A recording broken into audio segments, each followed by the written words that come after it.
Doom: The Dark Ages. It's finally here. I've played a bunch of it, and I have some thoughts. To give you the quick and dirty rundown, this is the third installment in the modern Doom games, but it is the latest addition to a very well-seasoned franchise that goes all the way back to the original game that was released in 1993. Just to give you an idea, this is the release schedule for all of the Doom games, going all the way back to that point over 30 years ago. This is a well-established series, and as a result, there's always going to be fans who like the way things used to be done, who like one iteration of the formula versus another, and Doom: The Dark Ages marks a new shift for the series, something different that transparently, some people who really like Doom 2016 and Doom Eternal, those people might not love what they've got here as much. Where Doom Eternal focused a lot on verticality and crazy fast-paced movement that was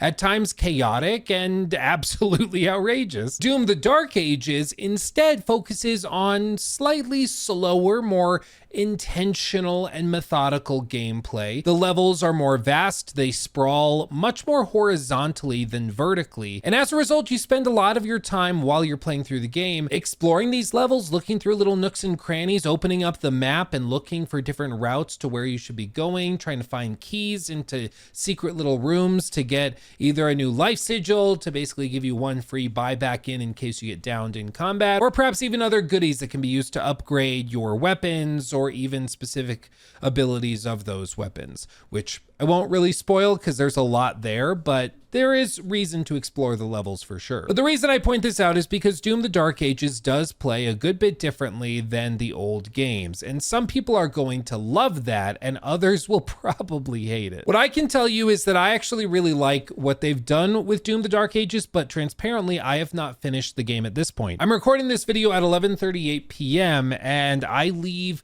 for the airport first thing in the morning because I'm taking the family on a little vacation. And so as of the moment I'm filming this, I've not finished the game, but I am going to continue playing it on the airplane and everything on my ROG Ally, where it does run, but interestingly, it does not run on the Steam Deck for me at all. You can't even get it to boot. So make of that what you will. Could change at launch, but as of right now, ROG Ally, we're a go.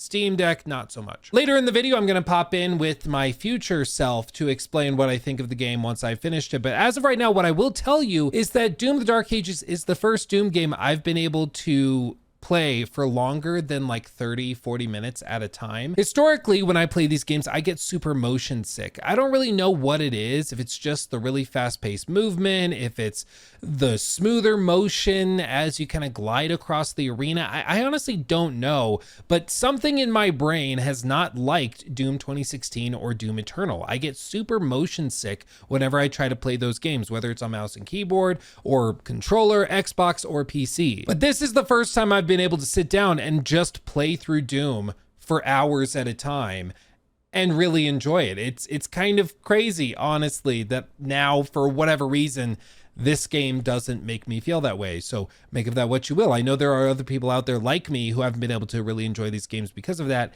And I'm guessing it's because they've reduced the verticality in the levels and in the encounter design. Enemies are much more spread out, so you're not having to look up and down and swing around as much, even though that does happen occasionally. But whatever the reason is, I can actually play this for extended periods, which I appreciate. The normal stuff you would expect to see in Doom games, of course, holds true. They are graphically stunning. They're very, very inventive with the weapons, and it runs really, really well. It also scales very well across various different forms of hardware, whether you're playing on a lower end PC or a high end PC or even on console. But like I said, your mileage with handheld variations of the game may vary greatly, but I'm sure they can update that and get it working better in future updates. One thing I do want to point out is also how much they've done when it comes to customization of the difficulty level. This will also probably give hardcore fans an aneurysm, but I'm going to point it out regardless because I think it's pretty crazy just how much customization is here. You can manually adjust parry windows from large to small. You can change the enemy aggression.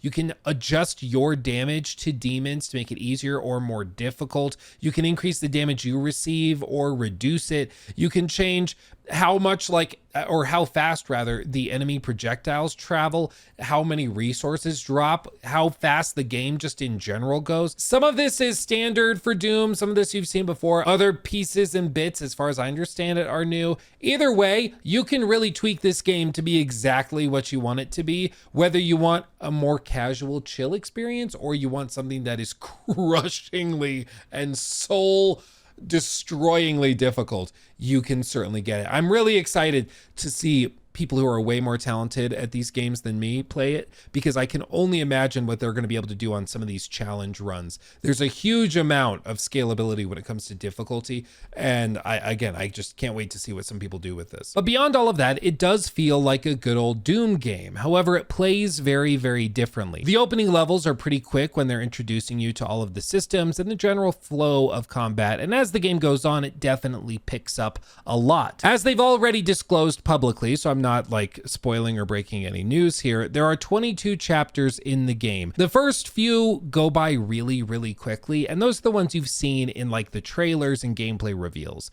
After that, you get into some much more vast and expansive levels, and these are the ones that you can expect to take you roughly an hour a piece if you want to complete them 100%. I think if you're playing more normally, for lack of a better term, and you're not trying to be a completionist, most people will probably reach 50 to 60% completion on each of these levels, meaning there's plenty of stuff to go back and try to collect later on. But if you're just playing the game through in one run, not trying to look in every nook and cranny and solve every environmental puzzle, you can probably get through these again with like that 60-70% completion rate. With the game being structured this way, it also means that everything is broken up into these chapters. This is not, to be clear, one of those games that you just play through in one fluid motion without ever having to like stop or anything like that. There are more cutscenes, there's more narrative stuff going on, but everything is broken up into those chapters. Once you reach the end of one, the level completes, it shows you the objectives, just like an old school Doom game or an old school game from like the 360, like those old FPS games like a Freedom Fighters or something. That's a deep cut, I'll tell you what. Shout out Freedom Fighters if any of you guys played that back in the day. That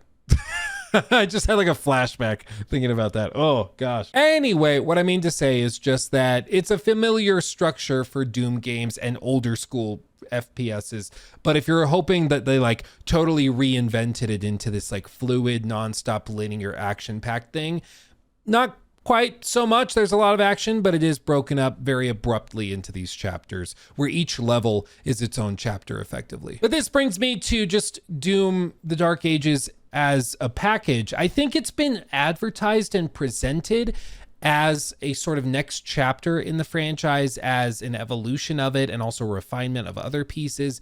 And so some people, I think, were hoping that it was going to be just a total reinvention of certain elements of it. They heard that there's going to be more of a focus on the narrative. There's going to be all of these narrative cutscenes with various characters instead of everything just being broken up into effectively like a codex. And that's just not really what is here. This feels like one foot in the door of that new reinvention of the series and one foot still left behind in the old way of doing things. And so it doesn't really feel like it's totally dedicated to either concept, and instead it's trying to do both at the same time. It wants to keep the old school fans happy, but it also wants to introduce Doom to a new audience that probably didn't play the old games because they were too fast-paced or they were too difficult or too hectic or too chaotic. And so they tried to introduce new things to slow it down, to give those people something that they might find more appealing or familiar in the form of like more narrative cutscenes that are more clearly presented to the player instead of something that you have to do more digging yourself. But instead, it just feels like everything is done